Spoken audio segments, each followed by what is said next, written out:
আমরা আমাদের বৈষম্য দূর করার জন্য, আমাদের পেটের ক্ষুধা নিবারণের জন্য আমরা সব সময় আন্দোলন করে যাচ্ছি। আমরা ইতিমধ্যেই দেখতে পেলাম কি অন্তর্বর্তীকালীন সরকার একটি কমিশন গঠন করলেন, কিন্তু দুর্ভাগ্যের বিষয় গেজেট প্রকাশ করে গেলেন না।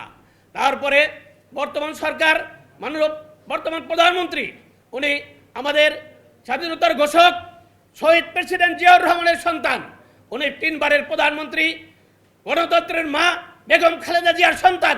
ওনার কাছে আমরা আশা করতেই পারি একটু বেশি। উনি ইশতেহারে ঘোষণা করেছেন যথাসময়ে পে স্কেল বাস্তবায়ন করবেন। আমি আপনাদেরকে অবগতির জন্য বলতে চাই, সেই যথাসময় ছিল 2020 সালে।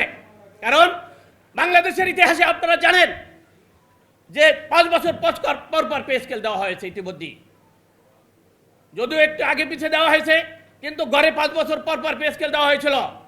2015 সালে পে স্কেলের পরে ঘোষণা করা ছিল প্রতি বছর দ্রব্যমূল্য বৃদ্ধির সাথে সাথে সমন্বয় করা হবে, সেটা তো করা হয় নাই।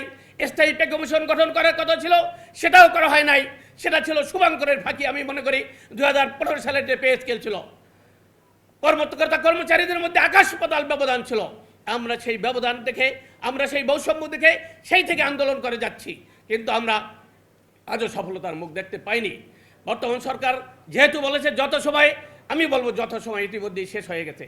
2020 সালে ছিল একটি যথাসময়, তারপর 2025 সাল ছিল একটি যথাসময়, এখন তারপরে আরও একটি বছর গত হয়ে গিয়েছে।